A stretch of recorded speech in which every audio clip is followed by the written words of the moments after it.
यो everyone, कैसे हो तुम सब लेजेंड्स। देखो यार, मैंने अपनी सारी वीडियोस में देखा है कि तुम लोग वीडियो को हाइप और सपोर्ट नहीं करते। काफी बुरा लगता है। ऐसा मत करा करो यार। अगर व्यूज कम आएंगे तो नई वीडियोस बनाने का मोटिवेशन ही नहीं आता। इसीलिए थोड़ा हाइप और सपोर्ट कर दिया करो। अपनी गर्लफ्रेंड से धोखा खाने के ठीक आधे घंटे बाद मैं सीधे एक होटल रूम रेंट पर लेने भागा और रूम नंबर उसकी बेस्ट फ्रेंड को सेंड कर दिया। जैसे ही दरवाजा खुला, फू किंगवांग ने मुझे कसकर गले लगा लिया। एक पल बाद मैंने अपनी आंखें बंद कर ली। अगर जियांग जियांग किसी और के साथ मुंह काला कर सकती है, तो उसे उसी की भाषा में मजा चखाना कोई बड़ी बात नहीं थी। लेकिन मैंने भी पूरा दिमाग लगाया था फू किंगवांग को चुनकर, जिससे पंगा लेने की औकात जियांग जियांग के खानदान की भी नहीं थी। दूसरी बार जब फू किंगवांग मेरे सामने आई तो उसने कहा, अगर तुम्हें ऐतराज न हो तो हम लॉन्ग टर्म पार्टनर बनने का ट्राई कर सकते हैं। मेरा पहला रिएक्शन तो सीधे मना करने का था, लेकिन अभी हमारी बात पूरी भी नहीं हुई थी कि जियांग जियांग का टेक्स्ट मैसेज टपक गया। मेरी बात नहीं सुन रहा ना? मैं तेरी सोसाइटी के गेट पर बैठी हूं। अगर हिम्मत है तो अपनी गंदी शक्ल मत दिखाना, वरना मेरे पास तुझे औकात याद दिलाने के 100 तरीके हैं। ये मत सोच कि तूने फू किंग हुआंग का पल्लू पकड़ लिया है तो वो तेरी परवाह करेगी। मिस फू, क्या आप थोड़ी देर के लिए मेरे घर आकर बैठना चाहेंगी? जब हम दोनों मेरे घर में घुसे तो वो अपनी खुशी छुपा नहीं पाई और पूछा, अचानक तुम्हारा इरादा कैसे बदल गया? अब मैं मुंह पर तो नहीं कह सकता था कि मैं एक मुसीबत से पीछा छुड़ाना चाहता हूं और चाहता हूं कि वो उसे भगा दे। मिस फू, सच सुनना चाहती हैं या झूठ? फू किंगवांग ने उम्मीद नहीं की थी कि मैं ऐसा बोलूंगा। उसने मेरा कॉलर पकड़ा और मुझे अपने करीब खींच लिया। ठीक इसी टाइम दरवाजे के पास कैबिनेट पर रखा फोन बज उठा। हम दोनों में से किसी का मूड उसे छूने का नहीं था, लेकिन फोन करने वाला हार मानने को तैयार ही नहीं था। मैंने अपनी भौहें सिकोड़ी। मैं पहले ही ताड़ गया था कि किसका फोन है। क्या बकवास है। इस मोमेंट पर कोई रुकना नहीं चाहता था। रुकना नामुमकिन था। फू किंगवांग का सब्र जवाब दे गया और उसने हाथ बढ़ाकर सीधे आंसर बटन दबा दिया। आखिरकार फोन उठा ही लिया तुमने। अभी अभी तुम्हारी इतनी हिम्मत बढ़ गई कि फू किंगहुआंग को घर के ऊपर ले गए। क्या करने के लिए? तुम लोग इतनी देर से ऊपर क्या गुल खिला रहे हो? मैं बता रही हूं, मेरे बिना तुम तांग हुआंग कंपनी में एक कदम भी आगे नहीं बढ़ पाओगे। स्पीकर फोन ऑन करने की तो जरूरत ही नहीं पड़ी। उस एकदम शांत कमरे में उसकी आवाज में पूरी नफरत और धमकी साफ गूंज रही थी। मेरा प्रमोशन होना या न होना मेरी खुद की काबिलियत पर डिपेंड करता है, लेकिन उस लड़की में इतनी पावर तो थी कि कंपनी में मेरा जीना हराम कर दे। अब क्या करें? मेरा बैकग्राउंड कोई बहुत बड़ा तो था नहीं। फू किंगहुआंग ने मेरे गालों को भींचा और एक कातिलाना स्माइल देते हुए मुझे देखने लगी। उसके लाल होंठ धीरे से मुस्कुराए। उसकी नजरों का वार झेलते हुए मुझे एहसास हुआ कि मेरी छोटी सी चालाकी उसने पकड़ ली है। शैन, थोड़ा फोकस करो। फोन के दूसरी तरफ तो जैसे बारूद फट गया। कार में बैठी जियांग जियांग ने जैसे ही यह बर्फीली आवाज सुनी, डर के मारे फौरन फोन काट दिया। क्या फट्टू है। फू किंग हुआंग का सामना करने की औकात नहीं है इसकी। अगर वो शेर है तो मैं सवा शेर हूं। ईंट का जवाब पत्थर से दूंगा। बड़े हो गए हैं तो अपने फैसलों की कीमत चुकानी ही पड़ेगी। पछताने से कुछ नहीं होगा।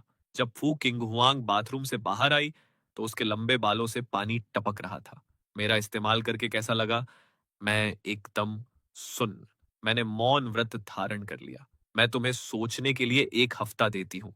उम्मीद है मुझे ऐसा जवाब मिलेगा जो मुझे पसंद आए।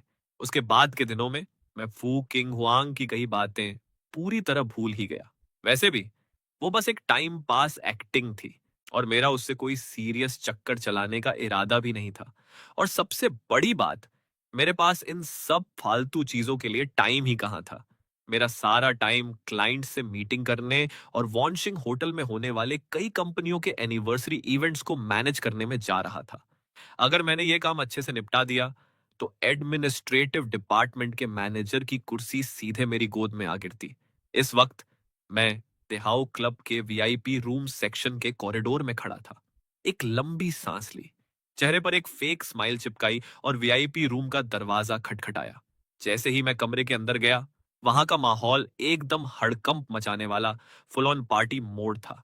टेबल दारू की बोतलों से भरी पड़ी थी और कई मेल फीमेल होस्टेस वहां चक्कर काट रहे थे। अरे, ये जियांग जियांग का बॉयफ्रेंड नहीं है? मुझे लगा कोई नया मेल होस्टेस आया है। मुझे पहले ही समझ जाना चाहिए था। वो मैनेजर हमेशा मुझसे मिलने से कतराता था। अचानक उसने आज मीटिंग की खबर क्यों दी? तो ये बात थी। जियांग जियांग यहाँ जाल बिछाकर मेरा इंतजार कर रही थी। जियांग जियांग के बॉयफ्रेंड की बॉडी तो वाकई कतई जहर है। क्या खाक बॉयफ्रेंड है जिसे प्रमोशन पाने के लिए भी मेरा तलवा चाटना पड़ रहा है। कमरे के कोने से जियांग जियांग की वो तीखी आवाज गूंजी। तभी मेरी नजर पड़ी कि वो किसी और मर्द की गोदी में सट कर बैठी थी। मैंने पहली बार जियांग जियांग का ये घटिया रूप देखा था। इससे पहले तो मेरे सामने बड़ी सती सावित्री बनती थी। जियांग जियांग के मुंह खोलते ही वीआईपी रूम का माहौल एकदम गर्म हो गया। चलो छोड़ो, ये हैंडसम लड़का अभी बच्चा है, समझता नहीं है। जल्दी से इधर आओ और मिस जियांग से माफी मांगो। मैं जान गया था कि आज मेरा पोपट बनाने का पूरा प्लान था और सिचुएशन मेरे फेवर में बिल्कुल नहीं थी। जियांग जियांग की कामिंग खड़ी हुई और सामने मार्बल की टेबल को उंगलियों से थपथपाने लगी। इधर आओ और ये सारी दारू गटक जाओ। मैं तुम्हें घुटनों के बल बैठकर नाक रगड़कर माफी मांगने का एक मौका देती हूँ। जो पार्टी का माहौल चल रहा था वो अचानक सन्न हो गया और बैकग्राउंड म्यूजिक भी बंद कर दिया गया। सब के सब मुझे ही घूर रहे थे। मैंने ताड़ लिया कि दरवाजे पर पहले से ही हट्टे कट्टे बॉडीगार्ड्स पहरा दे रहे थे। तभी मैं सोचूं कि मुझे इतनी आसानी से अंदर आने क्यों दिया गया। पूरा खेल समझने के बाद मैं सीधे जियांग जियांग की तरफ बढ़ा। जियांग जियांग भी अपने दिल में जानती थी कि उसने सबसे ज्यादा धोखे मुझे ही दिए थे। देखा जाए तो मैंने उसके सिर पर एक बहुत बड़ा सींग यानी धोखा दे दिया था। अगर वो आज अपना ये गुस्सा नहीं निकालती तो इस शहर में अपनी थू थू कैसे बचाती। अगर मैं ये पूरी दारू पी लूं तो क्या तुम मुझे जिंदा छोड़ दोगी? पहले गटक, बाद में बकवास करना। वीआईपी रूम में से कोई चमचा तुरंत बीच में कूं कूं करने लगा। मैंने देखा तरह तरह के रंगों के दारू के गिलासों की पूरी लाइन लगी हुई थी। ऐसे ग्लास दर ग्लास पीना तो बड़ा फीका और बोरिंग है। मिस जियांग, आपका क्या ख्याल है? तुझे क्या लगता है कि तू फू किंग हुआंग के पीछे छुप गया है तो वो तुझे बचाने आएगी? उसकी औकात क्या है और तेरी क्या? मैंने तुझे इतने लाड प्यार से रखा और तूने मुझे ही छूना लगा दिया। हाँ, तुमने वाकई मेरे ऊपर बहुत बड़ा एहसान किया था। यह कहते ही मेरा चेहरा एकदम बदल गया। मैंने दारू का ग्लास सीधे फर्श पर दे मारा। सब कुछ इतनी बिजली की फुर्ती से हुआ कि किसी को संभलने का मौका ही नहीं मिला जब तक दरवाजे के बाहर खड़े बॉडीगार्ड्स अपना भेजा चलाते। मैंने जियांग जियांग का हाथ पीछे मरोड़कर उसे जमीन पर दबोच लिया था। मुंह काला सबसे पहले तूने किया था और बकवास करने की हिम्मत देख इसकी। मुझे क्या समझा था? मैं कोई सीधा साधा गाय हूं? इज्जत इज्जत दी तो हजम नहीं हुई। हाँ, दे दिया धोखा। उखाड़ ले, क्या उखाड़ेगी? अपने बाप के बिना तेरी खुद की औकात क्या है बे? जियांग जियांग के तो तोते उड़ गए और पूरे वीआईपी रूम में चीख पुकार मच गई। इसी अफरा तफरी के बीच लात मारकर दरवाजा खोला गया। लू नियान नियान जैसे ही कुछ बोलने वाली थी, उसने मेरी ये धांसू और कड़क बातें सुन ली। जियांग जियांग, महफिल तो बड़ी गर्म कर रखी है तुमने। अकेले अकेले मजे ले रही हो, हमें याद तक नहीं किया। यह कहते ही जो गुंडे वो अपने साथ लाई थी उन्होंने वीआईपी रूम के बॉडीगार्ड्स को दबोच लिया। जो लोग पहले मुझे कूटने के लिए आगे बढ़ रहे थे वो एकदम भीगी बिल्ली बन गए। फिर बीच में खड़े एक बंदे ने खुद आगे बढ़कर रास्ता खाली किया। फू किंगवांग द एम्प्रेस सीधे टशन में चलती हुई आई और सोफे पर बैठ गई। अगले ही पल उसने बड़े प्यार से कहा, इधर आओ, मेरे बगल में बैठो। इस आवाज को सुनकर सब एक दूसरे का मुंह ताकने लगे। समझ ही नहीं पा रहे थे कि वो किसे बुला रही है। जियांग जियांग ने अपना कोट उठाया, उसे लपेटा और अपनी सुलगती नजरों से मुझे घूरने लगी। पिछले कुछ दिनों से मेरा मन कर रहा था कि मैं तेरे 100 टुकड़े कर दूं शेन। हूं शेन, तू अकेला आने की हिम्मत कर बैठा। अब समझा, तूने चुपके से फू किंगहुआंग से सेटिंग करके उसे यहां बुला रखा था। सबकी आंखें फटी की फटी मेरे ऊपर टिक गईं। सब हैरान होकर फुसफुसाने लगे। इस लौंडे ने फू किंगहुआंग को कब पटा लिया बे? बातचीत के ढंग से तो लगता है इन दोनों का कुछ तगड़ा ही चक्कर चल रहा है। सच कहूं तो मेरा खुद का दिमाग शॉर्ट हो गया था। मुझे उम्मीद नहीं थी कि फू किंगवांग खुद यहां आ जाएगी। फू किंगवांग की नजरें सीधे मेरी नजरों से टकराईं। मुझे जिंदगी में पहली बार इतनी भयंकर शर्म आ रही थी। समझ नहीं आ रहा था कि अपनी शक्ल कहां छुपाऊं। शेन, क्या अब मुझे तुम्हें यहाँ बुलाने के लिए हाथ पैर जोड़ने पड़ेंगे? वीआईपी रूम के सारे नमूनों को अब जाकर अक्ल आई। तभी यह लौंडा जियांग जियांग के इलाके में आकर इतना उछल रहा था। मालूम पड़ा कि पीछे फू किंगहुआंग का हाथ है। बस ये नहीं समझ पा रहे थे कि ये कोई टाइम पास है या मामला गंभीर है। मैंने एक गहरी सांस ली, सीना तानकर फू किंगहुआंग की तरफ बढ़ा और उसके ठीक बगल में जाकर जम गया। वक्त बदलते ही पासा पलट गया।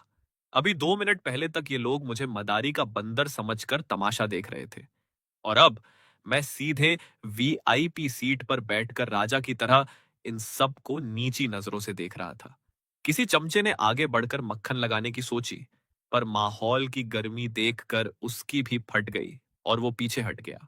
जैसे ही मैं बैठा, फू किंग हुआंग के बदन की वो मस्त, ठंडी और कातिलाना खुशबू मेरे नथुनों से जा टकराई। लू नियान नियान ने वहां टूम दबाकर खड़े तमाशबीनों को देखा और ताना मारा, अबे ओए, खड़े खड़े क्या मुजरा देख रहे हो? अभी तो बड़ी उछल कूद मचा रहे थे ना, चुपचाप बैठ जाओ। जियांग जियांग वहीं खड़ी खड़ी अपनी बेइज्जती का घूंट पी रही थी। इतनी बड़ी बेइज्जती कैसे बर्दाश्त करती? लेकिन पासा ऐसा पलटा कि अब किसी के पास जियांग जियांग के भाव पूछने का टाइम नहीं था। पूरी मंडली फू किंगहुआंग का चेहरा पड़ रही थी। जियांग जियांग को तो सबने ऐसे गायब कर दिया जैसे गधे के सिर से सींग। वेटर्स ने म्यूजिक दोबारा चालू कर दिया और लोग फिर से जबरदस्ती की पार्टी करने लगे, क्योंकि माहौल ठंडा हुआ तो सबकी खैर नहीं थी, वरना आज रात किसी की खोपड़ी सलामत नहीं बचती। लू नियान नियान की मजे लेती हुई नजरें मेरे ऊपर टिक गई। मैंने तो पहले ही के पहले ही कहा था, ये लौंडा कोई आम चीज नहीं है। मिस फू को पर्सनली यहां खींच लाया, इसका नाम तो मानना पड़ेगा। पर ये इतना भाव क्यों खा रहा है? और जिगर देखो इसका। पता था कि जाल बिछा है, फिर भी अकेला चला आया। उस लड़की ने अचानक मेरे कान के पास आकर फुसफुसाया, जिससे मेरे रोंगटे खड़े हो गए। ये मेरे इतने करीब कब चिपक गई? फू किंगहुआंग का ये जो हक जताने का स्टाइल था, वो सरेआम ढिंढोरा पीटने जैसा था कि अब मैं उसकी प्रॉपर्टी हूं। जियांग जियांग की आंखें गुस्से से एकदम लाल टमाटर हो गईं। फू किंगहुआंग, एक मामूली मर्द के चक्कर में तुमने अपनी बेस्ट फ्रेंड को ही लात मार दी। पूरे वीआईपी रूम में फिर से ऐसा सन्नाटा छा गया कि सुई भी गिरे तो आवाज आए। ये तो पूरा कुरुक्षेत्र का मैदान बन चुका था। कोने में कुछ लोग कानाफूसी कर रहे थे। भले ही मिस फू कभी कभार हमारे साथ चिल करने आ जाती हैं, पर यहाँ लू नियान नियान के अलावा कोई भी उनके लेवल का नहीं है। जियांग जियांग का दिमाग सटक गया है क्या? मिस फू से जबान लड़ाने की हिम्मत कैसे हुई इसकी? किसी ने जियांग जियांग को आंख मारकर शांत रहने का इशारा भी किया। जियांग जियांग 1 सेकंड के लिए ठिठकी, पर बात अब नाक पर आ चुकी थी। अगर आज मैंने इस शेन को ऐसे ही जाने दिया, तो कल को मैं अपनी सहेलियों को अपना थोबड़ा कैसे दिखाऊंगी? कुछ भी हो जाए, मैं पीछे नहीं हटने वाली। फू किंगहुआंग ने तो जियांग जियांग को भाव देना भी जरूरी नहीं समझा, सीधे इग्नोर मार दिया। बल्कि जियांग जियांग की एक सहेली ने खड़े होकर उसे खींचा। बहुत हुआ नाटक, फू किंगहुआंग से पंगा लेकर जिंदा रहना है क्या? चल यहां से। जियांग जियांग ने झटके से उसका हाथ झटक दिया और मेरी बोटी बोटी नोचने के लिए आगे बढ़ी। 2-4 लड़कियां तो डर के मारे चीख उठी। तभी पलक झपकते ही फू किंगहुआंग के तगड़े कमांडो जैसे बॉडीगार्ड्स आगे आए और जियांग जियांग को घसीटते हुए कोने में ले गए। फू किंगहुआंग! जियांग जियांग पागलों की तरह चिल्लाई और फिर से झपटने की कोशिश की, पर बेचारी उन पहलवानों के सामने बस हाथ पैर ही मारती रह गई। मैंने फिर से तुम्हारी मदद कर दी, इस बार इस एहसान का बदला कैसे चुकाओगे? उस एम्प्रेस की मखमली आवाज मेरे कान के पास गूंजी। मैंने उसकी आंखों में आंखें डाली। मेरी दोनों हथेलियां गुस्से या घबराहट में खिंचकर मुट्ठी बन गई। फू किंगहुआंग का इशारा एकदम साफ था, पर मेरे भेजे में ये नहीं घुस रहा था कि वो बार बार मेरा ये तंबू क्यों बचा रही है। लू नियान नियान बगल में बैठी मजे से ये ड्रामा देख रही थी। उसका बीच में कूदने का कोई मूड नहीं था। मामला गर्म होता देख एक डरपोक बंदा खड़ा हुआ और मिस फू और मैडम लू के सामने हाथ जोड़कर बोला, ऑफिस का कुछ अर्जेंट काम याद आ गया है, मैं निकलता हूं। फू किंगहुआंग को कोई फर्क नहीं पड़ता देख बाकी सब ने भी खिसकने की सोची, लेकिन फू किंगहुआंग ने एक कड़क आवाज मारी, कहां भाग रहे हो तुम लोग? कोई अपनी जगह से हिलेगा नहीं। सबके कदम जहां के तहां जाम हो गए। फू किंग हुआंग ने बड़े आराम से अपने हाथ में वाइन का ग्लास घुमाया और बड़ी बेरुखी से उनकी तरफ देखकर बोली, इतनी महंगी और बढ़िया दारू मंगवाई है, अगर इसे बिना पिए छोड़ दिया तो पाप लगेगा ना? क्यों? सही कहा ना मैंने? सब के सब तलवे चाटते हुए बोले। मिस फू, आप बिल्कुल टेंशन मत लो, हम एक एक बूंद चाट जाएंगे, वेस्ट होने का तो सवाल ही नहीं उठता। और आज रात के इस वीआईपी रूम का पूरा बिल भी हम अपनी जेब से भरेंगे। उस वक्त मेरे पास उन लोगों पर ध्यान देने का टाइम नहीं था, क्योंकि फू किंग हुआंग की वो ठंडी उंगलियां मेरे बदन पर रेंगते हुए सनसनी मचा रही थी। मैंने उसके खूबसूरत चेहरे की तरफ देखा। उसकी आंखों में एक शातिर और घमंडी सी चमक थी। फू किंग हुआंग ने मेरे कान में फुसफुसाया, मजा आ रहा है? लो भाई, मेरे दिमाग का सारा फ्यूज उड़ गया और सोचने समझने की शक्ति खत्म हो गई। मैं मेरी मदद के लिए यहां आने के लिए थैंक यू। मेरा ये हकलाता हुआ जवाब सुनकर फू किंग हुआंग खिलखिलाकर हंस पड़ी। फिर उसने अपना हाथ मेरे हाथ में फंसाया और बड़े नखरे से पूछा, शैन, क्या तुम्हें मेरी याद आ रही थी? मैं फिर से गूंगा बन गया। मुंह से एक शब्द नहीं निकला। अबे याद करने का टाइम कहाँ था? जब मैंने कोई भाव नहीं दिया तो वो खुद बोली, पर मुझे तुम्हारी थोड़ी याद आ रही थी। यह सुनकर मैं एकदम शॉक हो गया और आंखें फाड़कर उसे देखने लगा। ये औरत सच में कतई खतरनाक चीज है। भली चंगी नॉर्मल बात को भी इसने ऐसा घुमाया कि बात में रोमांस टपकने लगा। फिर मैंने लाचार होकर कहा, एम्प्रेस फू, मुझे याद है कि एक फाइनेंस मैगजीन में आपके बारे में कुछ लिखा था। अगर उस आर्टिकल को आपकी इस बात से मैच करूं, तो आपकी वो संस्कारी इमेज पूरी तरह चकनाचूर हो चुकी है। फू किंग हुआंग धीरे से हंसी। मुझे उस फालतू इमेज का क्या चाटना है? वो सारे आर्टिकल्स बकवास होते हैं। इंटरव्यू देना भी मुझे टाइम की बर्बादी लगता है। बस तुम जैसे लोग ही उन पर यकीन कर लेते हैं। तुम सच में बहुत क्यूट हो। हम दोनों ऐसे चिपक कर फुसफुसा रहे थे जैसे आसपास कोई इंसान ही ना हो। Full privacy mode. उधर कोने में बैठी जियांग जियांग की नजरों में ये ऐसा लग रहा था जैसे हमारा सदियों पुराना अफेयर चल रहा हो। शेन, तू घटिया और धोखेबाज इंसान, मैं आज तुझे जिंदा नहीं छोड़ूंगी। जियांग जियांग जैसे ही चीखती हुई झपटी। फू किंग हुआंग ने उसकी हरकत देखी और ऐसी खूंखार नजरों से घूरा कि क्या बताऊं।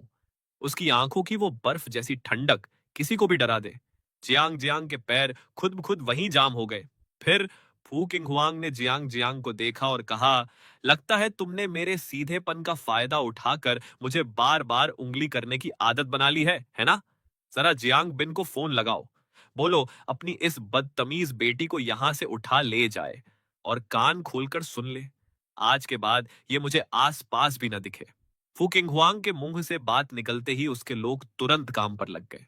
अब उस वीआईपी रूम में सिर्फ हम दोनों ही बचे थे। फूकिंग हुआंग के होंठों पर फिर वही शातिर मुस्कान आई और उसने पूछा, शेन, तुम्हारा जवाब कहाँ है? मुझे उम्मीद नहीं थी कि वो ये सवाल दोबारा दागेगी। मेरा दिल एक पल के लिए धड़कना भूल गया। एम्प्रेस फू, क्या आप मेरे एक सवाल का जवाब दे सकती हैं? बोलो। उसकी नजरें अभी भी मेरे चेहरे का एक्सरे कर रही थीं, पर मैं उसकी आंखों का राज कभी नहीं समझ पाता। मैं अच्छे से जानता था कि जब से मैं फू किंग हुआंग को जानता हूं, उसने कभी मुझ में कोई खास इंटरेस्ट नहीं दिखाया था। यहां तक कि इस मोमेंट पर भी मैंने पूछ ही लिया, मिस फू, क्या आप मुझे पसंद करती हैं? फू किंग हुआंग ठहाका मारकर हंस पड़ी। तुम कुछ ज्यादा ही हवा में उड़ रहे हो। मेरा दिल सीधे पाताल में धंस गया।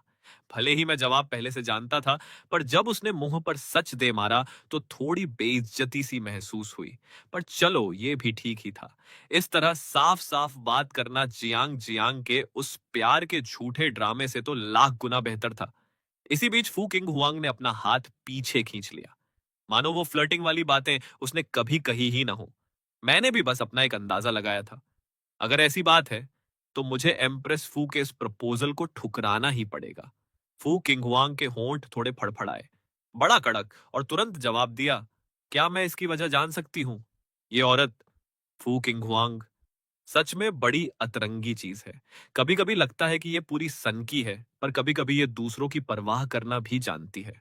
मैंने उससे कहा, आपने खुद देखा, मेरा अभी अभी भयंकर वाला कटा है। इस हालत में मेरा किसी नए चक्कर में पड़ने का कोई मूड नहीं है। उसने बड़े आराम से पलटकर जवाब दिया, पर मैंने तो लॉन्ग टर्म पार्टनर की बात की थी। हम यहाँ प्यार मोहब्बत का ड्रामा नहीं कर रहे हैं। इस जवाब ने मेरे तोते उड़ा दिए। फिर मैंने इज्जत से पतली गली पकड़ने का बहाना ढूंढा। अगर इम्प्रेस फू को लगता है कि रिजेक्शन झेलना बेइज्जती की बात है, तो आज की इस मदद के बदले मैं आपको एक बढ़िया डिनर करा सकता हूँ। कोई जरूरत नहीं है। जब डील्स ही नहीं हुई, तो इससे पहले कि मुझे तुम में और इंटरेस्ट आए, हमारा ये कनेक्शन यहीं खत्म होता है। तुम अब कट सकते हो। इतना कहकर उसने अपनी नजरें मुझसे हटा ली। उसकी आंखों में जो थोड़ी बहुत दिलचस्पी दिख रही थी, वो भी गायब हो गई। मैं उसकी तरह गिरगिट की तरह रंग बदलने में माहिर तो नहीं था, पर मैं शुक्रगुजार था कि वो अपनी लिमिट जानती थी। भले ही हमारी पटती अच्छी थी, पर ऐसी धाकड़ औरत के साथ रहने का मतलब था कि कभी बराबरी का रिश्ता नहीं मिल पाता, और अगर बाद में मैं पीछे हटता, तो मुझ पर कोई ना कोई ठप्पा लग जाता। मैं खड़ा हुआ। तो ठीक है, गुड बाय एम्प्रेस फू। फू किंगहुआंग ने कोई जवाब नहीं दिया, और मैं मुड़कर वहां से 9-2-11 हो गया। हकीकत तो यह है कि अगर आप खुद किसी को न ढूंढो, तो इस बड़े से शहर में फू किंगहुआंग से दोबारा टकराने के चांस बिल्कुल ना के बराबर थे। अगले आधे महीने तक फू किंगहुआंग मेरी लाइफ से पूरी तरह गायब रही। इसी बीच मेरे और जियांग जियांग के ब्रेकअप का ढिंढोरा पूरे मोहल्ले में पिट चुका था। मैडम जियांग की जो लव स्टोरी इतनी बड़ी तोप समझी जा रही थी, किसे पता था कि 3 महीने के लवेरिया के बाद इतनी जल्दी उसका दीवाला निकल जाएगा। जहां एक तरफ मैंने चैन की सांस ली, वहीं मुझे अपने आसपास कुछ गड़बड़ का एहसास होने लगा। और किस्मत इतनी खराब थी कि मेरा वो डर बिल्कुल सच साबित हुआ।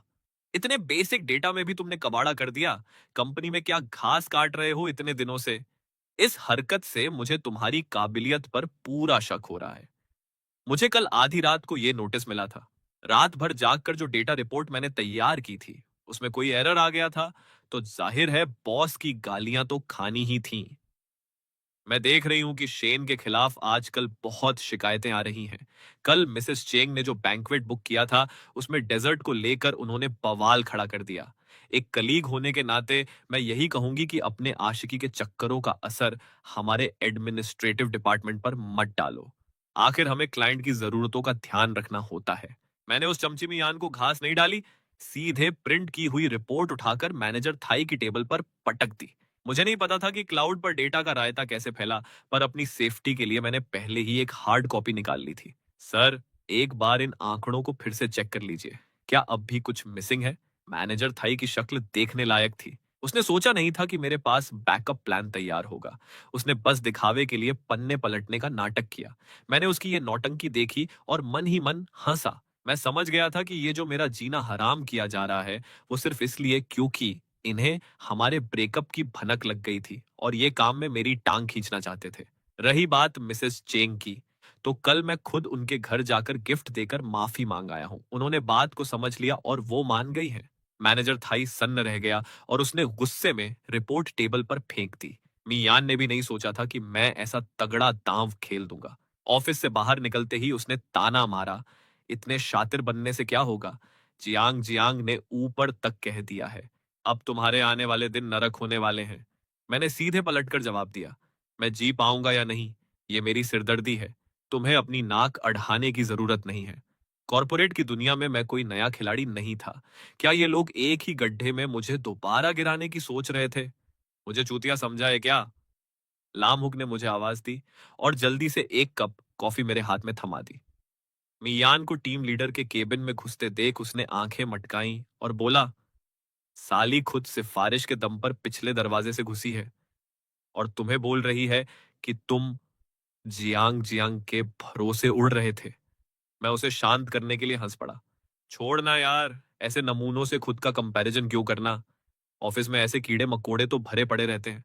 लाम हुक ने अपनी कुर्सी पास खिसकाई और अपनी भड़ास निकालने लगा। धत तेरे की, वो जियांग जियांग पगलिया जैसी हरकतें क्यों कर रही है? ब्रेकअप तो नॉर्मल बात है ना। अब उस प्लानिंग डिपार्टमेंट के लोग हवा में उड़ रहे हैं।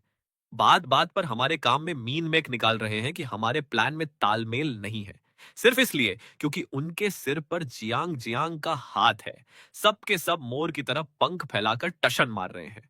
मैं भी उसे जियांग जियांग और मेरे बीच के उस गंदे ड्रामे की पूरी कहानी नहीं सुना सकता था। उसे लगातार फोन की स्क्रीन पर उंगलियां घिसते देख मैंने पूछा, क्या देख रहा है इतनी लगन से? अरे, आज की सबसे मसालेदार खबर, अफवाह है कि फू किंग हुआंग का कोई नया बॉयफ्रेंड बन गया है और वो साला कोई सुपर मॉडल है। लाम हुक ने मजे लेते हुए जवाब दिया। मेरे हाथ वहीं जाम हो गए। फिर मैंने अपना चश्मा चढ़ाया, कंप्यूटर पर डॉक्यूमेंट्स खोले और डेली शेड्यूल और आने वाली टीम मीटिंग्स को देखने का नाटक करने लगा। लाम हुक ने मेरा कंधा थपथपाया।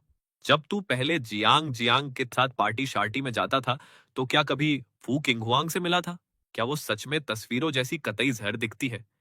मैं एक पल के लिए घबराया, फिर बोला, सच कहूं तो मैंने कभी ध्यान नहीं दिया कि वो कैसी दिखती है। और वैसे भी तब जियांग जियांग मेरे सामने खड़ी रहती थी।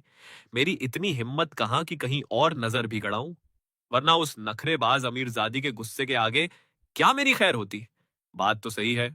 अच्छा सुन, कल रात को डिपार्टमेंट की पार्टी है, भूल मत जाना। इस बार तेरे और जियांग जियांग के किकअप की खबर लीक हो चुकी है। मियान और मैनेजर थई पहले से ही तुझसे खुन्नस खाए बैठे हैं। वो इसे मुद्दा बनाकर तुझे परेशान कर सकते हैं। अगर ऐसा कुछ हो तो चालाकी दिखाना, ज्यादा हो तो पहले ही पतली गली से निकल लेना। सोचकर ही मेरे सिर में दर्द हो रहा है। ठीक है, याद दिलाने के लिए थैंक्स। मैं अपना माइंड मेकअप करके आऊंगा। डिपार्टमेंट की पार्टी एक नए खुले क्लब में रखी गई थी, इसलिए लाम हुक कार में मेरे साथ पूरे रास्ते बकबक करता रहा। साला इतनी रात को घर जाकर सोने के बजाय अपनी जेब से पैसे फूंक कर गाड़ी से इन बॉसों के तलवे चाटने जाना पड़ रहा है। वो मियान तो पक्का खुद आगे बढ़कर दारू खोलेगी और सर सर करके मक्खन लगाएगी। सच में कतई बकवास है ये। गाड़ी पार्क करने के बाद मैंने उसे दिलासा देने के लिए उसका कंधा थपथपाया और कहा, अबे छोड़ ना। अगर तेरी ये बातें किसी ने कंपनी के फोरम पर डाल दी तो तुझ पर टीम की एकता तोड़ने का ठप्पा लग जाएगा। इंडिविजुअलिज्म का रोना रोओगे तो बॉस तुम्हारी ऐसी तैसी करने में कोई कसर नहीं छोड़ेंगे। किस्मत ही झंड है, ऊपर से इनका ओवर एक्टिंग ड्रामा भी देखना पड़ेगा। लाम हुक कार से उतरते हुए बड़बड़ाया और तभी हमारी नजर मी यान पर पड़ी, जो मैनेजर थाई के आगे जी हजूर करते हुए उनका वेलकम कर रही थी। मेरे दिल में आया कि भले ही मियान एक नंबर की घटिया औरत थी, पर मैनेजर थाई जैसे ठरकी बूढ़े को मक्खन लगाने के लिए वो अपनी आत्मा तक बेच सकती थी। इसी बीच मैं गाड़ी से उतरा, एक ठंडी सांस ली और लाम हुक से कहा, चलो जल्दी अंदर चलें, वरना लेट होने पर सब हमारे सिर चढ़ जाएंगे। लाम हुक ने हाँ में सिर हिलाया और मेरे साथ कदम बढ़ाते हुए तेजी से आगे बढ़ा। मियान ने हमें आते देखा तो तंज कसा। मुझे लगा तुम दोनों फिर से ट्रैफिक का बहाना बनाओगे। खैर सब आ गए हैं तो चलो अंदर चलें। इतना कहकर वो फिर से बत्तीसी दिखाते हुए मैनेजर थाई से बोली, सर, पिछली बार जो गाना आपने गाया था, आज तो वो सुपरहिट गाना आपको दोबारा गाना ही पड़ेगा। मेरा तो दिल ही नहीं भरा था उससे। ये दुम हिलाने वाली ट्रिक वाकई काम कर गई। मैनेजर थाई का सीना गर्व से फूल गया और वो खुशी से झूमते हुए मी यान को लेकर सबसे पहले मेन गेट के अंदर घुस गया। वहीं दूसरी तरफ एम्प्रेस फू एंड मैडम लू का स्टाफ बड़े अदब से वेलकम कर रहा था और खुद आगे बढ़कर उनके लिए दरवाजा खोल रहा था। अगर वो फू किंग हुआंग ना होती तो साला और कौन हो सकता था। मैंने झटके से अपना मुंह दूसरी तरफ घुमा लिया। क्या ये वही फू किंगहुआंग थी जिसे मैं जानता था? मुझे अभी भी याद था कि कैसे वो मेरे इतने करीब आकर चिपक गई थी, और आज का उसका ये अजनबी और कड़क रूप देखकर जमीन आसमान का फर्क साफ दिख रहा था। मिस्टर शेन, दोबारा मुलाकात हो गई। उसके बगल में खड़ी लू नियान नियान ने मुझे देखा और खुद आगे बढ़कर हाय हेलो किया। उसकी बात सुनते ही पीछे चल रही उसकी सहेलियां मुड़कर मुझे ताकने लगीं। फिर मजे लेते हुए लू नियान नियान से बोली, क्या चक्कर है मैडम? अपनी सहेलियों से बातें छुपा रही हो? इतना हैंडसम लौंडा है, इसे हमारे साथ चिल करने के लिए क्यों नहीं बुलाया? लू नियान नियान ने चुपके से फू किंग हुआंग की तरफ एक नजर दौड़ाई, लेकिन फू किंग हुआंग टस से मस नहीं हुई, कोई रिएक्शन नहीं दिया। फिर उसने अपना सिर घुमाकर उनसे कहा, सब लोग मुझसे मत पूछो, यहां मेरी कोई नहीं सुनता। और फू किंग हुआंग उनकी बातें सुनकर भी रुकी नहीं, सीधे लिफ्ट की तरफ बढ़ती चली गई। शेन, अगर फ्री हो तो ऊपर आ जाना महफिल जमाने। लू नियान नियान ने मन में सोचा कि अगर शेन बैठना चाहेगा तो वेटर से रूम नंबर पूछ ही लेगा। फिर वो एक गाना गुनगुनाने लगी और फूक किंग हुआंग के पीछे हो ली। और इधर लू नियान नियान को मुझसे इस तरह बात करते देख ऑफिस के बाकी चमचों के तोते उड़ गए। फिर वो अपनी उत्सुकता दबा नहीं पाए और पूछने लगे, शेन, तुम मिस लू को कैसे जानते हो? यहाँ तक कि मैनेजर थाई का चेहरा भी देखने लायक हो गया था। अगर उस बुड्ढे को पहले पता होता कि इस शेन की ऊपर तक इतनी तगड़ी सेटिंग है, तो वो खुद आगे बढ़कर अपना बिजनेस कार्ड उसकी जेब में ठंस देता। सच में, थू है। मियान की सड़ी हुई नजरें मेरे ऊपर टिकी। पक्का जब ये मिस जियांग के तलवे चाट रहा था, तब जान पहचान हुई होगी। क्यों शेन, सही कहा ना? तुम्हें अपनी इस शक्ल का फायदा उठाकर बाहर हाथ पैर मारने चाहिए। हमारे एडमिनिस्ट्रेटिव डिपार्टमेंट में रहकर तो तुम्हारी ये टैलेंट बिल्कुल बर्बाद हो रही है। लाम हुक ने उसे घूरा और उसकी बोलती बंद करने के लिए आगे बढ़ने ही वाला था। मैंने उसे पीछे खींचा और मियान की तरफ एक टेढ़ी मुस्कान फेंकते हुए कहा, मैं अपनी हद में रहकर काम करता हूं। फालतू का रायता मैं नहीं फैलाता। पर कोई मेरी टांग खींचने की कोशिश करे तो मैं डरता भी नहीं हूं। तुमसे बहस करना टाइम वेस्ट है। यह सुनते ही उसके थोबड़े का रंग उड़ गया। क्या मतलब है तुम्हारा? शेन, तुम अपनी इस चिकनी शक्ल के दम पर मिस जियांग को पटाकर ही तो उड़ रहे थे ना? यहां क्या टशन दिखा रहे हो? अगर इतनी औकात है तो जाओ लू नियान नियान का पल्लू पकड़ लो। देखे भला, लू नियान नियान जैसी बड़ी तोप तुम्हें घास भी डालती है या नहीं। बाकी कलीग्स ने जब माहौल गर्म होते देखा तो बात पलटने लगे। चलो चलो, जल्दी अंदर चलो। मैं तो मैनेजर थाई की सुरीली आवाज सुनने के लिए मरा जा रहा हूँ। हाँ हाँ, बिल्कुल सही कहा। इतना कहकर वो मी यान को घसीट कर ले गए। फूकिंग हुआंग अभी बैठी ही थी कि उसने सोंग छू को लू नियान नियान से पूछताछ करते सुना। सच बता, वो हैंडसम मुंडा सच में तेरा माल नहीं है क्या? अबे हट यहां से, अपना काम कर। अगर वो सच में मेरा होता तो क्या मैं तुझसे छुपाती? जब हम वीआईपी रूम में थे तभी तमाशा देख लेती तू। मैं कोई बेवकूफ नहीं हूं। किसी हैंडसम लड़के को लाकर सिर्फ बकवास थोड़ी ना करूंगी। तूने मुझे क्या कोई धर्मशाला समझ रखा है? यह सोचते हुए लू नियान नियान मुड़ी और फू किंग हुआंग को देखकर पूछा, वैसे बॉस, सीन क्या है? उस दिन बात क्यों बिगड़ गई थी? मुझे याद है किसी ने कहा था कि जियांग जियांग ने जानबूझकर अपने एक्स को ठिकाने लगाने के लिए तमाशा किया था। और फू किंग हुआंग, तुम तो अपनी बड़ी बड़ी डील्स छोड़कर सीधे देहाओ क्लब भागी थी। फिर क्या हुआ? एंड में तुम वहां अकेले बैठकर दीवारें क्यों नाप रही थी? जैसे ही लू नियान नियान का सस्पेंस बढ़ा, तभी फू किंग हुआंग की वो कड़क और ठंडी आवाज गूंजी, अपना काम करो। दूसरों के फटे में टांग अड़ाने की जरूरत नहीं है। चलो ठीक है बाबा, जिस आशिक का पत्ता कट जाता है उसे तो पंगा लेना ही बेकार है। जब हम अपने रूम नंबर 7 में वापस आए तो मियान वीआईपी रूम में ऐसे फुदक रही थी जैसे उसके बाप का घर हो। चारों तरफ मटक रही थी। उसने इतने शातिर तरीके से मैनेजर थाई को चने के झाड़ पर चढ़ाया कि एक ही राउंड में बुड्ढे के चेहरे की झुर्रियां खुशी से खिल उठी। यह देखकर लाम हुक ने मेरी कोहनी मारी और मुझे अलर्ट रहने का इशारा किया। और जैसा मैंने सोचा था, मियान दारू का ग्लास उठाकर सीधे मेरी तरफ पड़ी। शेन, तुमने मिसेस चेंग जैसी टेढ़ी क्लाइंट को चुटकियों में संभाल लिया। इस बात पर हमारे पूरे डिपार्टमेंट की तरफ से एक पैक तो बनता है। क्यों सब लोग? सही कह रही हूं ना? मैं ताड़ गया था कि ये साली यही पैंतरा चलेगी। मैंने सीधे मना कर दिया। मुझे बाद में गाड़ी चलानी है। आज रात मैं दारू को हाथ नहीं लगाऊंगा, चाय से ही काम चला लूंगा।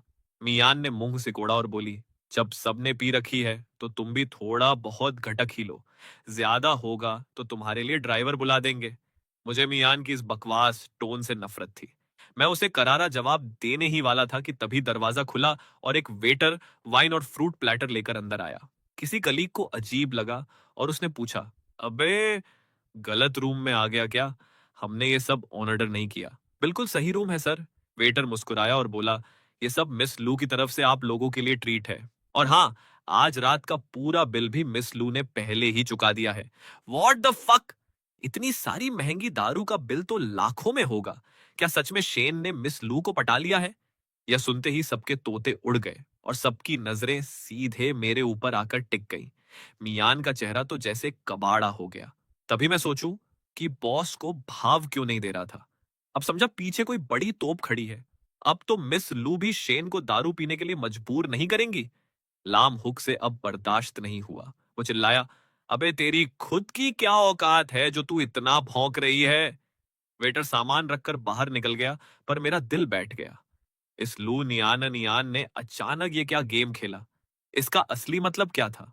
इन थ्योरी मेरा और उसका ऐसा कोई याराना नहीं था कि वो मुझ पर लाखों लुटाए। क्या ये सब पू किंग हुआंग का किया धरा था? अपनी किरकिरी होते देख मियान का थोबड़ा उतर गया। उसने एक ठंडी सांस ली और मुंह फेर कर निकल ली। अगर इस शेन ने सच में लू नियान नियान को पटा लिया होगा, तो वो तो ऐसी हस्ती है जिसके आगे हमारे प्रेसिडेंट जियांग भी दुम हिलाते हैं। अगर मैंने शेन को और परेशान किया और उसने मेरी शिकायत कर दी, तो मेरा क्या होगा? जैसे ही मैं दोबारा बैठा, लामहुक ने कान के पास आकर पूछा, सच सच बता, तेरे और लू नियान नियान के बीच क्या खिचड़ी पक रही है? पूरा सीन क्या है? मुझे खुद कुछ समझ नहीं आ रहा। पर एक बात तो साफ है, लू नियान नियान की इस ट्रीट के बाद ऑफिस में मेरे आने वाले दिन थोड़े सुकून से कटेंगे। पर पता नहीं ये ड्रामा कब तक चलेगा। मैंने चारों तरफ नजर दौड़ाई। कुछ चोर टाइप के लोग अपनी नजरें चुराकर सिर नीचे किए बैठे थे। ये वही नमूने थे जो पिछले कुछ दिनों से पीठ पीछे मेरी टांग खींच रहे थे। मैं सोच ही रहा था कि क्या मुझे ऊपर जाकर लू नियान नियान को थैंक्स बोलना चाहिए, या उसने ये सब इसलिए भेजा ताकि मैं खुद खिंचा चला आऊं। तभी अचानक बगल का सोफा थोड़ा दबा। देखा तो वो मैनेजर था ही मेरे बगल में आकर चिपक गया था। शेन, असल में मैं तुम्हारी काबिलियत की बड़ी कद्र करता हूं। उसकी ये चिकनी बातें सुनकर मैंने इज्जत से थोड़ी दूरी बना ली। अभी तो मुझे बहुत कुछ सीखना है सर। हमेशा हमें रास्ता दिखाने के लिए thank you manager Thai. Manager Thai ने मुझे ऊपर से नीचे तक ताड़ा और बोला, अरे ऐसा मत कहो, इतनी फॉर्मेलिटी क्यों? बस मुझे उम्मीद नहीं थी कि मिस लू के साथ तुम्हारा इतना तगड़ा याराना होगा। मेरा दिल धक से रह गया। मैं जान गया कि ये कोई नया जाल बिछाने आया है। मैं भी देखना चाहता था कि ये बुड्ढा आखिर चाहता क्या है। मैनेजर थाई ने वाइन का ग्लास घुमाते हुए धीरे से मुंह खोला। लू कॉरपोरेशन ने अभी अभी एक नया रिजॉर्ट खोला है जो फुल टॉप क्लास है। अगर तुम उनके साथ हमारी डील पक्की करवा दो तो तुम्हारे करियर की गाड़ी सीधे टॉप गियर में आ जाएगी। क्या इंटरनेशनल चूतियापा है ये! जिस प्रोजेक्ट को हमारे बड़े बॉस वाइस प्रेसिडेंट गाओ भी नहीं ला पाए, उसे मैं कैसे लाऊंगा? मेरी क्या औकात कि उस खड़ूस डीलर को मना पाऊं? बिल्कुल दिमाग सटक गया है इसका। इतना सोचकर मैंने बस एक हल्की सी फेक स्माइल दी और चुप रहा। जब वो मुझे हवा हवाई सपने दिखा रहा था, तो मैंने धीरे से एक लाइन जोड़ दी, अगर अगली बार कभी मिस लू से इत्तेफाक से मिलना हुआ, तो मैं बात चलाकर देखूंगा। वैसे पर्सनली हमारी इतनी गहरी छनती नहीं है। अच्छा, ऐसा है क्या? मेरी बात सुनकर मैनेजर थाई ने नजरें चुराई और बोला, वैसे अगली बार का वेट करने की जरूरत नहीं है। मिस लू अभी ठीक ऊपर वाले फ्लोर पर ही बैठी हैं। ये सुनते ही मेरे चेहरे की हंसी गायब हो गई। तो ये बात थी, ये बुढ़ा थाई लू नियान नियान के नाम पर मेरा एक्सरे कर रहा था। मैं लू नियान नियान का नाम लेकर बाकी बकरियों को तो बेवकूफ बना सकता था, पर जियांग जियांग को छूना लगाना आसान नहीं था। सबको पता था कि मैनेजर थाई को एडमिन डिपार्टमेंट में जियांग जियांग के बाप ने ही घुसाया था। बस आजकल हमारे मेन हेड डॉन टू हाउ ऑफिस में नहीं थे, इसलिए ये मैनेजर थाई खुद को खुदा समझकर हवा में उड़ रहा था। ऐसा सोचते हुए मैंने सीधे आर पार की बात करने की सोची और खुद आगे बढ़कर वाइन की बोतल उठाई और मैनेजर थाई के ग्लास में उड़ेल दी। मैनेजर थाई तो घबरा गया। वो थोड़ा पीछे हटकर बैठ गया, जैसे मैं उसे कच्चा ही चबा जाऊंगा। फिर मैंने एक ठंडी सांस ली और उससे कहा, मैनेजर थाई, जब आप मुझ पर इतना भरोसा करते हैं तो मैं झूठ नहीं बोलूंगा। सच तो यह है कि मिसलू के साथ मेरा कोई चक्कर नहीं है। रही बात कि वो मुझ पर इतनी मेहरबान क्यों है, तो वो बस किसी और के रसूख की वजह से है। मैनेजर थाई ने मेरी बात सुनी और कौतूहल से पूछा, अच्छा ऐसी बात है, तो आखिर वो कौन सी बड़ी तोप है जिसके कहने पर वो तुम्हारा इतना ख्याल रख रही है? जाहिर है, फू किंग हुआंग। मैंने सीधे उसकी आंखों में आंखें डालकर एक एक शब्द साफ साफ बोला। लू नियान नियान भी बस मिस फू के ऑर्डर्स फॉलो कर रही है, इसीलिए वो मेरा तंबू बचा रही है। मैनेजर थाई का हाथ ऐसा कांपा कि आधे से ज्यादा वाइन ग्लास से बाहर छलक गई।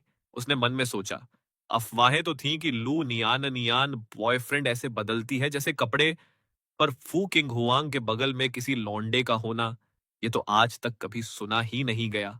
क्या इस शेन की इतनी तगड़ी सेटिंग है, या साला ये मुझे छूना लगा रहा है? मैनेजर थाई तुरंत संभला और मुझे शक से देखते हुए बोला, पर अभी तो मिस फू ने तुम्हें घास तक नहीं डाली। शेन, सच में तुम मिस फू को जानते हो या बस हवा में तीर चला रहे हो? ऐसा ना हो कि ज्यादा फेंकने के चक्कर में बाद में लेने के देने पड़ जाएं। मैंने आराम से अपना ग्लास उठाया, एक सिप ली और टशन में बोला, अरे 2 दिन पहले हमारा थोड़ा झगड़ा हो गया था। आज जो वो नखरे दिखा रही हैं वो बस उनका गुस्सा है। वो चाहती हैं कि मैं उन्हें थोड़ा मनाऊं, और कुछ नहीं। मैनेजर थाई, आप तो जानते ही हैं, पिछले कुछ दिनों से ऑफिस में मेरा जीना हराम कर रखा है इन लोगों ने, तो ऐसे में थोड़ा स्ट्रेस होना नॉर्मल है। मैनेजर थाई ने वाइन की चुस्की ली, ग्लास को हाथ में घुमाते हुए दिमाग चलाने लगा कि अगर ये बात सच है तो मिस जियांग ने जो शेन को लात मारकर कंपनी से निकालने को कहा था उस पर दोबारा सोचना पड़ेगा। आखिर अब शेन के पीछे मिस फू खड़ी थी। कल को एडमिन डिपार्टमेंट का कोई भी काम निकलवाना हो तो ये लौंडा चुटकियों में करवा देगा। मैनेजर थाई, एक्सक्यूज मी, मैं जरा 2 मिनट में आया। यह देखकर कि वो अब दारू पीने की जिद नहीं कर रहा, मैंने वॉशरूम जाने का बहाना बनाया ताकि थोड़ा चैन की सांस ले सकूं। मैंने वॉश बेसिन के नल से एक पेपर टॉवल गीला किया ही था कि जैसे ही सिर उठाया, शीशे में देखा, मियान पीछे पीछे चली आ रही थी। मैं समझ गया कि आज रात उसकी 2 बार भयंकर बेइज्जती हो चुकी थी, तो वो पक्का अपनी नाक बचाने का कोई मौका ढूंढ रही थी। लो साला, नाम लिया और हाजिर। तुरंत मियान की तीखी आवाज गूंजी, बड़े पहुंचे हुए खिलाड़ी हो तुम भी, कभी जियांग जियांग तो कभी लू नियान नियान। लड़कियों के इर्द गिर्द ऐसे मंडराते हो जैसे तुम कितने दूध के धुले हो। इतना शरीफ बनने की एक्टिंग करते करते थक नहीं जाते क्या? मैंने हाथ सुखाने के लिए एक सूखा टॉवल लिया, पानी पोंछा और फिर मियान की तरफ देखा, जो लगातार मुझे टोंट मार रही थी। शेन, देखते हैं तुम्हारी ये नौटंकी कब तक चलती है। यह सुनकर मैंने एक टेढ़ी मुस्कान दी और चबा चबा कर बोला, मी यानी बकवास करने की भी एक लिमिट होती है। जो पहले रायता फैलाता है ना, वो असल में कमजोर होता है। तुम्हें क्या लगता है मैनेजर थाई आज भी भीगी बिल्ली क्यों बना बैठा है? क्योंकि मैंने उसे बता दिया कि मेरे पीछे लू नियान नियान नहीं, बल्कि फू किंग हुआंग खड़ी है। और हाँ, तुम्हें क्या लगता है मैं कोई सीधा साधा गाय हूं? बेहतर होगा कि तुम पहले अपनी फटी हुई कश्ती संभालो। उसकी बोलती बंद हो गई। उसने बस गुस्से में मुझे घूरा, एक टेढ़ी नजर फेंकी और पैर पटकती हुई निकल गई। मैं भी वॉशरूम से बाहर आ गया। जैसे ही मैं बाहर निकला, मेरी सीधी टक्कर फूकिंग हुआंग से हो गई। फूकिंग हुआंग ने सिर उठाया और मुझे देखा। उसके चेहरे पर एक रहस्यमयी मुस्कान थी और इधर मेरी अंदर ही अंदर फट गई। क्या ये इतनी देर से यहीं खड़ी सब सुन रही थी? अगर फू किंग हुआंग ने मेरी वो फेंकी हुई बातें सुन ली होंगी, तो क्या मैं कल सुबह का सूरज देख पाऊंगा? जो भी हो, पहले ही पैर पकड़ लेना सेफ रहता है। तो मैंने एक लंबी सांस ली और उससे बोला, मिस फू, अभी मैंने जो कुछ कहा वो थोड़ा अजीब था। उसके लिए आई एम रियली सॉरी। मेरा वो मतलब नहीं था। फू किंगवांग ने सुना तो सही, पर कोई जवाब नहीं दिया और मुझे हवा की तरह इग्नोर मारती हुई आगे निकल गई।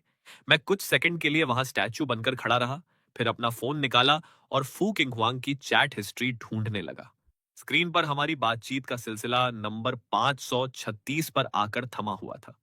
उस मैसेज को देखते ही मेरे दिमाग में उस दिन की पूरी फिल्म दोबारा चलने लगी। मैंने झटके से अपना सिर हिलाया ताकि वो ख्याल भूत की तरह भाग जाए और टाइपिंग शुरू की। उधर फू किंग हुआंग वापस अपने वीआईपी रूम में लौट चुकी थी। वहां मौजूद सारे नमूने पी पाकर टल्ली हो चुके थे।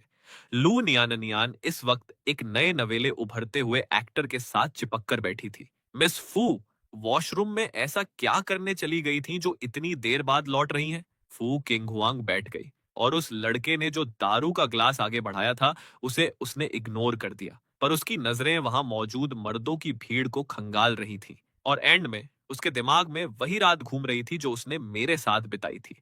फू किंगहुआंग वहां एकदम शांत बैठी रही। जब सोंग चू की पूरी मंडली फुलोनन हुड़दंग मचा रही थी, लू नियान नियान ने फू किंगहुआंग के कंधे पर हाथ रखा और बोली, अभी मैं तुझे ढूंढने वॉशरूम गई थी। वेटर ने बताया कि तू दूसरे फ्लोर पर गई थी। जब वीआईपी रूम के अंदर ही अटैच्ड टॉयलेट है तो तेरा बाहर जाना ही अजीब था। ऊपर से तू दूसरे फ्लोर तक रेंगती हुई चली गई।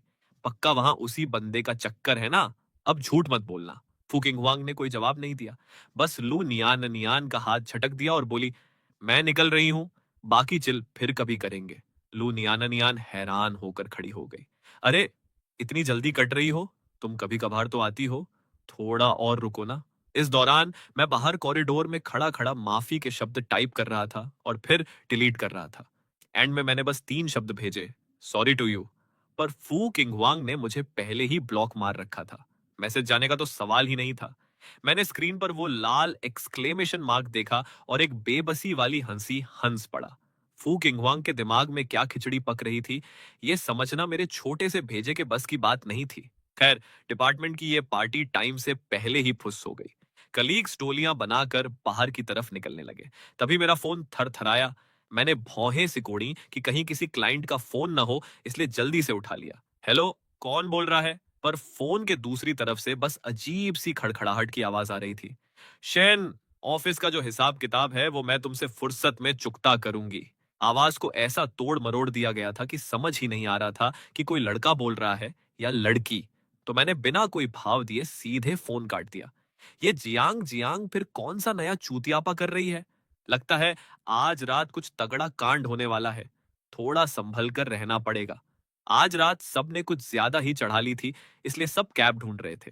जियांग जियांग चाहे जो भी तिकड़म भिड़ा ले, इस टाइम मेरे पैर पकड़कर उससे माफी मांगने का तो सवाल ही पैदा नहीं होता।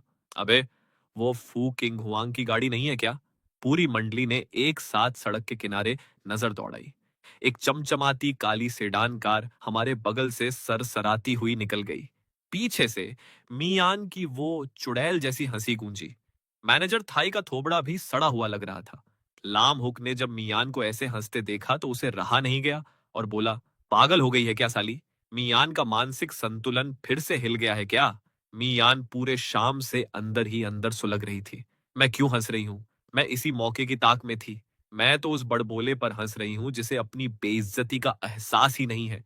जबान तो ऐसे चलाता है जैसे मिस फू इसकी जेब में रहती हो। अपनी औकात देखना भूल गया साला। फू किंगहुआंग क्या ऐरे गहरे नत्थु खैरे से दोस्ती करेगी? वो हमेशा से कितनी कड़क और हाई क्लास रही हैं। तुम्हें क्या लगता है मिस फू कोई धर्मशाला खोलकर बैठी हैं कि कोई भी मुंह उठाकर उनसे सेटिंग कर लेगा?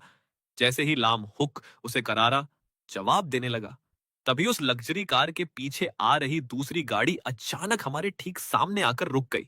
गाड़ी का शीशा नीचे हुआ और अंदर बैठी थी फू किंगवांग की पर्सनल असिस्टेंट झाओ किंगवेई। मियान की तो घिघी बंद गई और मैनेजर थाई ने फुर्ती दिखाते हुए आगे बढ़कर असिस्टेंट झाओ को मक्खन लगाना शुरू किया। अरे मैडम, बड़े दिनों बाद दर्शन हुए। झाओ किंगवेई ने उसे इग्नोर मारते हुए हाथ हिलाया, सीधे मेरी तरफ देखा और बोली, मिस्टर शेन, अगर काम को लेकर कोई भी जरूरत हो तो आप इस बिजनेस कार्ड पर दिए नंबर पर कांटेक्ट कर सकते हैं। मैं एक पल के लिए चौंका, फिर तुरंत संभल कर असिस्टेंट झाओ से पूछा, क्या मुझे मिस फू से मिलने का टाइम मिल सकता है ताकि मैं पर्सनली उनसे माफी मांग सकूं? झाओ किंगवेई ने हाँ में सिर हिलाया। मैं मिस फू से पूछकर देखूंगी कि उनके पास टाइम है या नहीं। उसने सीधे मना नहीं किया, जिससे मेरी जान में जान आई। आपको परेशान करने के लिए थैंक्स। असिस्टेंट झाओ आराम से गाड़ी आगे बढ़ा ले गई। उस वीआईपी गाड़ियों के काफिले को जाते देख बाकी कलीग्स के मुंह पर तो जैसे ताला लग गया। लाम हुक ने मियान के उतरे हुए पीले चेहरे को देखा और ताना मारा, कुछ लोगों को अपनी बकवास जबान बंद ही रखनी चाहिए, वरना कब किसकी बजा दे और उन्हें पता भी न चले। मैंने उस बिजनेस कार्ड को हाथ में लिया और मन में सोचा कि भले ही ये सिर्फ झाओ किंगवेई का पर्सनल नंबर था, पर कम से कम फू किंग हुआंग ने मुझे एक चांस तो दिया था। इसका मतलब वो मेरी सफाई सुनने को तैयार थी। मुझे इस मौके को हाथ से बिल्कुल नहीं जाने देना है। माहौल को अपने खिलाफ देख मियान तुरंत एक टैक्सी पकड़कर वहां से 9-2-11 हो गई। लाम हुक मेरे साथ रुका रहा ताकि बाकी सबको विदा कर सके। टैक्सी में बैठने से पहले उसने मुझे याद दिलाना नहीं भूला, तू भी तो गाड़ी से आया था। अगर मूड ना हो तो ड्राइवर बुला ले। जो भी बखेड़ा है कल ऑफिस जाकर सॉर्ट कर लेंगे। मैंने उसके लिए कार का दरवाजा बंद किया और हाथ हिलाकर कहा, चल ठीक है, मेरी फिक्र मत कर। घर जाकर नींबू पानी या कुछ पी लेना, टेंशन मत ले। मैं इतना हट्टा कट्टा लौंडा हूं, मेरा कोई क्या उखाड़ लेगा। टैक्सी को जाते देख मैं कुछ देर वहीं खड़ा रहा। जैसे ही मैं अपनी गाड़ी का गेट खोलकर अंदर बैठने लगा ताकि आराम से ड्राइवर बुक कर सकूं, मैंने देखा पैसेंजर सीट पर कोई फालतू चीज रखी थी। साफ दिख रहा था कि किसी ने गंदा मजाक किया था। मैंने तुरंत गेट बंद किया, गाड़ी लॉक की और सीधे पुलिस स्टेशन जाने का सोचा। पर अभी आधा रास्ता ही तय किया था कि मुझे एहसास हुआ कोई साला मेरा पीछा कर रहा है। मैंने खुद को शांत रखा और मन में सोचा, कहीं उस कमीनी जियांग जियांग ने गुंडे तो नहीं भेज दिए बदला लेने के लिए। धत्त तेरे की, मुझे यहां से फौरन कटना होगा। तभी एक जोरदार हेडलाइट चमकी, कोई गाड़ी से उतरा और उसने अचानक मेरे कंधे पर हाथ रखा। मैंने झटके से अपना हाथ घुमाया, चिल्लाने ही वाला था कि क्या बकवास है, किसने भेजा है तुझे। पर जैसे ही मैंने उसका वो कातिलाना चेहरा देखा, मैं वहीं जम गया। वो फू किंगख्वांग थी। पर वो यहां क्या कर रही थी? क्या हुआ? तुम इतने घबराए हुए क्यों भाग रहे हो? मेरी गाड़ी की पैसेंजर सीट पर किसी ने कुछ कचरा रख दिया है। मुझे शक है कि जियांग जियांग ने गाड़ी के साथ छेड़छाड़ करवाई है। मैं पुलिस स्टेशन ही जा रहा था कि देखा कोई मेरा पीछा कर रहा है। इसलिए मैं बस जान बचाकर भाग रहा था। फू किंगवांग ने मेरी बात सुनी और सीधे अपने बॉडीगार्ड को हुक्म दिया कि जाकर इसकी गाड़ी चेक करो और पुलिस में मामला दर्ज करवाओ। जी मैम। ऑर्डर सुनते ही बॉडीगार्ड तुरंत काम पर लग गया। मैं वहीं बुत बना खड़ा रहा। मेरा दिमाग अभी भी उसी डर के साए में घूम रहा था। इसी बीच फू किंगहुआंग ने अपनी कार का गेट खोला। अंदर बैठो, मैं तुम्हें घर छोड़ देती हूँ। मैं टस से मस नहीं हुआ, अपनी ही ख्यालों की दुनिया में खोया हुआ था। जब काफी देर तक मैंने कोई हरकत नहीं की तो फू किंग हुआंग ने मुझे एक तीखी नजर से घूरा। क्या हुआ? फिर से नखरे दिखाने हैं? जैसी तुम्हारी मर्जी, मैं तो चली। ठीक है, फिर मिस फू को थोड़ी तकलीफ उठानी पड़ेगी मुझे छोड़ने के लिए। जैसे ही वो जाने लगी, मेरे मुंह से ये शब्द निकले। फू किंगहुआंग हल्के से मुस्कुराई। आज इतने सीधे कैसे बन गए? मुझे लगा सीधे मुंह मना कर दोगे। मैं बस मुस्कुरा दिया, कोई जवाब नहीं सूझा। क्या मिस फू अभी अभी यहां से नहीं गई थी? गाड़ी में बैठने के बाद मैंने चुटकी ली। क्या आप मेरी हर हरकत पर इतनी नजर रखती हैं? कहीं आपको मुझसे प्यार तो नहीं हो गया? वो गाड़ी जो मैंने चौक पर देखी थी और जिसे सब बोल रहे थे कि चली गई, क्या वो आपकी नहीं थी? मुझे उसके मजे लेने से कोई फर्क नहीं पड़ा। आगे बढ़ते हुए फू किंग हुआंग निःशब्द दिखी। उसने धीरे से आह भरी। मैं तो शुरू से यही थी। तुम्हें पक्का यकीन है कि वो गाड़ी मेरी ही थी? मैंने हाँ में सिर हिलाया और उसकी बात को अनसुना करते हुए टॉपिक बदल दिया। आज के लिए थैंक्स। शुक्र है आप वहां थी। फू किंग हुआंग का बात करने का मूड अचानक खत्म हो गया। मैं कोई तुम्हारे लिए स्पेशल नहीं रुकी थी। उसकी आवाज फिर से बर्फ जैसी ठंडी हो गई। बार बार थैंक यू बोलने की जरूरत नहीं थी। वो बस चिढ़ रही थी। मैं तो बस यहां थोड़ी देर के लिए रुक गई थी। मेरा कोई इरादा नहीं था उसका वेट करने का। मुझे घंटा फर्क नहीं पड़ता वो किस हाल में है। फू किंगहुआंग को ऐसे उखड़े हुए सुनते देख मुझे भी समझ नहीं आया कि क्या बोलूं। कार का माहौल एकदम अजीब हो गया। ड्राइवर ने रियर व्यू मिरर से हमें 2-4 बार ताड़ा और एंड में रिस्क लेते हुए पूछा, प्रेसिडेंट फू, घर चलना है या? फू किंगहुआंग ने मेरी तरफ देखा। मैं बिल्कुल सुन्न बैठा था और बोली, चिचुआन रेजिडेंस चलो। कार में सन्नाटा पसरा हुआ था। फू किंगहुआंग ने भी आंखें बंद कर ली और रेस्ट करने लगी। और मेरी तो सांसें अटकी हुई थी।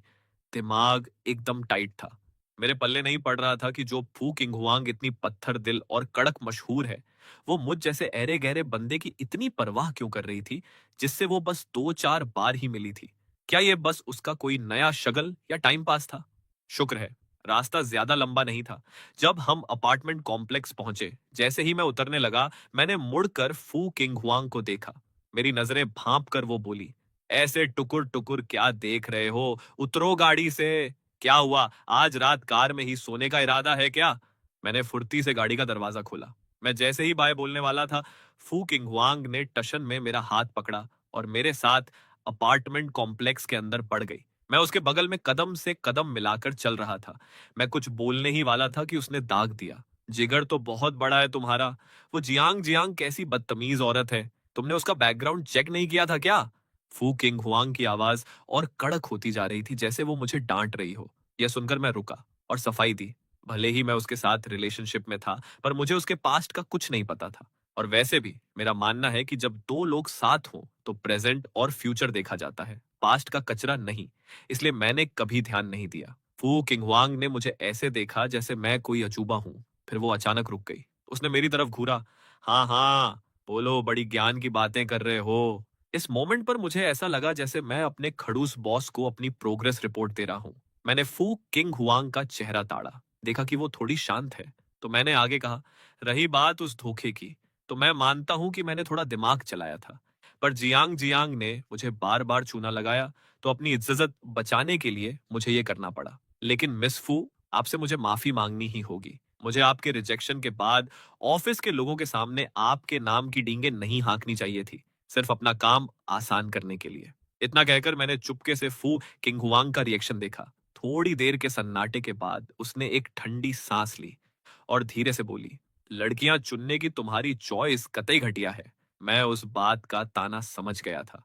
वो मुझे एक नंबर का गधा समझ रही थी, जो जियांग जियांग जैसी सड़ी हुई लड़की के साथ प्यार का खेल खेल रहा था, बजाय इसके कि उसके जैसी टॉप क्लास औरत के साथ कनेक्शन रखता। पर वो इतनी हाई क्लास और पहुंच से बाहर थी कि मेरी वैसे भी हिम्मत नहीं होती थी हवा में उड़ने की।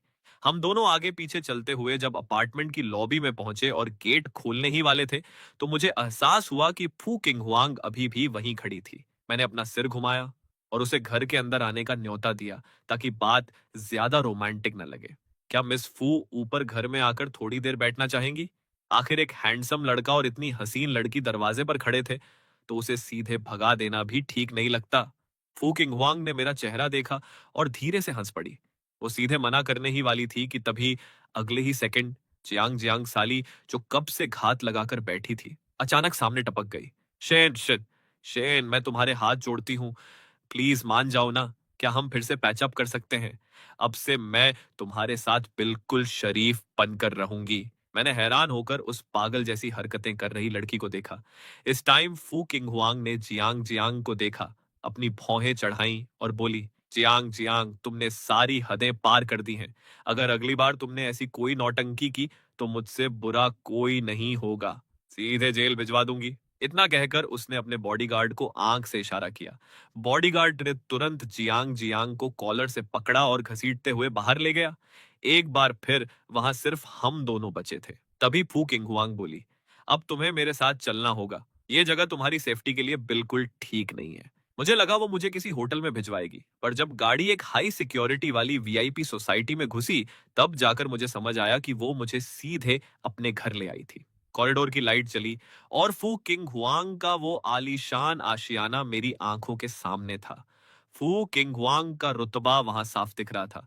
गेट से लेकर अंदर तक सब कुछ एकदम सिंपल पर कतई आलीशान था। इंटीरियर बहुत ही क्लासिक था। यहाँ तक कि गैलरी की दीवारों पर जो महंगी पेंटिंग्स टंगी थी, उनका स्टाइल ही अलग लेवल का था। फू किंग हुआंग आगे आगे चल रही थी। उसने मुड़कर मुझसे कहा, कोई बात नहीं, जूते उतारने की जरूरत नहीं है। मैं उसके पीछे पीछे चला। लिविंग रूम बहुत बड़ा था, एकदम मॉडर्न डिजाइन। देखकर लग रहा था कि फू किंगहुआंग खुद यहाँ बहुत कम रहती थी, क्योंकि घर में रहने का कोई खास निशान नहीं था। उसे सीधे दूसरे फ्लोर पर चढ़ते देख मैंने भी फुर्ती से उसके पीछे कदम बढ़ा दिए। कॉरिडोर के एंड में बने एक कमरे के पास पहुंचकर फू किंगहुआंग मुड़ी और बोली, ये तुम्हारा कमरा है, जल्दी से फ्रेश हो जाओ। आज तुम बहुत थक गए हो, सो जाओ चुपचाप। मुझे वही स्टैच्यू बना खड़ा देख फू किंगहुआंग ने मजे लिए। क्या हुआ, कमरा पसंद नहीं आया क्या? या सीधे मास्टर बेडरूम में सोने का इरादा है? यह सुनते ही मेरे कान एकदम लाल हो गए और मैंने घबराकर सफाई दी, अरे मेरा वो मतलब नहीं था। मैं तो बस इसीलिए सोच रहा था कि कहीं आपका बॉयफ्रेंड बुरा न मान जाए। यह सुनकर फू किंगहुआंग हैरान रह गई। किसने कहा कि मेरा कोई बॉयफ्रेंड है? ये फालतू अफवाह कहां से सुनी तुमने? उसने कुछ सेकंड के लिए मेरी शौक हो चुकी शक्ल को देखा। उसे कुछ सूझा नहीं।